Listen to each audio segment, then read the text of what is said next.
नमस्कार विद्यार्थी मित्रांनो, मी महेश भोपळे online education semi with Marathi या आपल्या YouTube चॅनल मध्ये आपणा सर्वांचं स्वागत करतो। आज आपण इयत्ता 5वी नवोदय चा अपूर्णांकाची बेरीज मधील डी टाइप हा भाग पाहणार आहोत। आपण मागील काही व्हिडिओमध्ये ए टाइप, बी टाइप आणि सी टाइप पाहिलेला आहे। आज आपण अपूर्णांकाच्या बेरीजचा डी टाइप पाहणार आहोत। पहा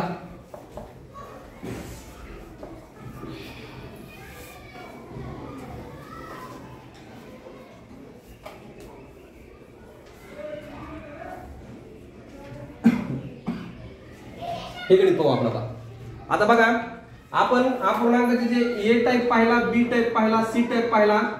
आता मला सांगा, मग हे जे समोर तुमच्या अपूर्णांकाच्या बेरजेचं जे एक्झाम्पल आहे ते ए टाइपचं आहे का? तर तुम्हाला माहिती आहे ए टाइप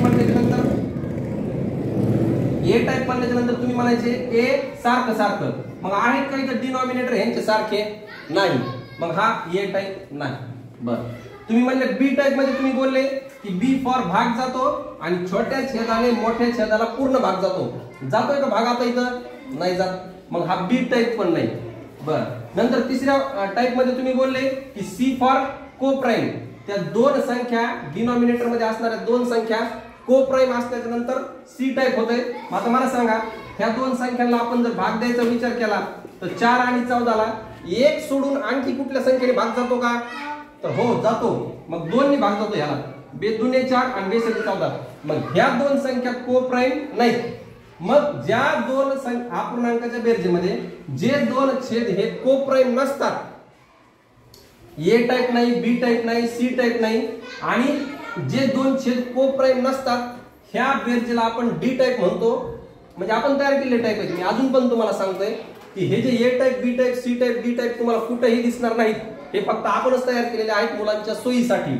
आता डी टाइप आहे तर त्या डी साठी आपण काय बोलतोय की डी फॉर डोकदुखी आणि डी फॉर डोकदुखी असं म्हणतो आपण। डी फॉर डोकदुखी, आणि डोकं दुखल्याच्या नंतर तुम्हाला दोन गोष्टी आहेत, एक तर तुम्ही लसणाचा वास घ्या किंवा त्याला लसावी काढा असं म्हणतो, किंवा तुम्ही लस्सी प्या, तर लस्सी म्हणजे एलसीएम काढायचा आहे, लक्षात ठेवा। डी फॉर डोकदुखी, डोकं दुखल्यावर तुम्ही घ्यायचा लसणाचा वास किंवा लस्सी प्यायची आहे, तर मग लस्सी म्हणजे एलसीएम काढा आणि ल म्हणजे इकडे लसावी काढा। मग लक्षात ठेवा। आता मग लसावी कशाचा काढायचा आहे? ह्या दोन छेदांचा। आता लसावीचा मसावीचा व्हिडिओ आपण पुढे करणार आहोत, पण तुम्हाला आता एक सांगतो, लसावी म्हणजे लास्ट पर्यंत अवयव पाडायचे आणि मसावी म्हणजे मध्येच सोडून द्यायचं। तर आता हे लसावी जो काढायचा आपल्याला, तर हे अवयव आपण लास्ट पर्यंत नेऊ। आता बघा, हे 2 आहे, आता या 2 ला 7 ला भाग जाणारी संख्या नाही, मग आपण काय करू, एका संख्येला भाग देऊ। 2 ने ह्याला भागून ह्याला 1 केलं, 7 जशास तसा राहिला, पुन्हा ह्या 7 ला पण 1 करू, 7 1 7। तर हे लास्ट पर्यंत भाग दिला तर लसावी येतो। ह्या तिघांचा गुणाकार करा, 4 आणि 14 ह्यांचा लसावी आहे तुमचा 2 गुणिले 2 गुणिले 7, मग 2 2 4 7 चौक 28। पहा 28। मग आता हा जो लसावी आलाय ना, तर हा जो छेद आहे प्रत्येक छेद तुम्हाला ह्या लसावी एवढं बनवायचे। ओके, मग आता तुम्हाला 3/4 ला ह्या 4 ला 28 बनवायचे आणि ह्या 14 ला पण 28 बनवायचे।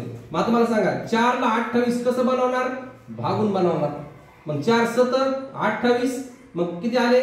0। तर इथं ह्या 7 ने ह्या 4 ला खाली पण गुणायचे आणि वर पण गुणायचे। ओके, आता पहिल्या फ्रॅक्शनला तुम्हाला खाली पण 7 ने गुणायचे आणि वर पण 7 ने गुणायचे। ओके, हे मधलं चिन्ह प्लस असेल तर प्लस, मायनस असेल तर मायनस।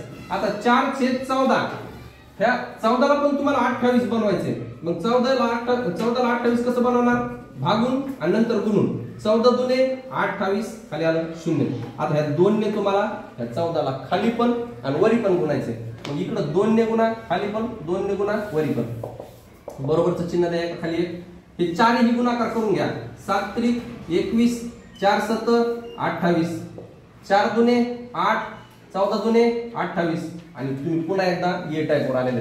तुमच्या एक गोष्ट जर लक्षात आली असेल तर ए टाइप मध्ये तर एस टाइपचं गणित असतं, पण बी टाइप मध्ये सुद्धा नंतर ते ए मध्येच येतं, सी टाइप मध्ये सुद्धा नंतर ते ए मध्येच येतं, आणि डी टाइप मध्ये सुद्धा ते नंतर ए मध्येच येतं, हे लक्षात ठेवा। मग आता ए टाइप मध्ये तुम्हाला माहिती आहे, ए सारखं सारखं, बदाम खा म्हणजे तुला अपूर्णांकाची बेरीज वजाबाकी, 21 ला 21 लिहिले, 8 ला 8 लिहिले, दोन्हीच्या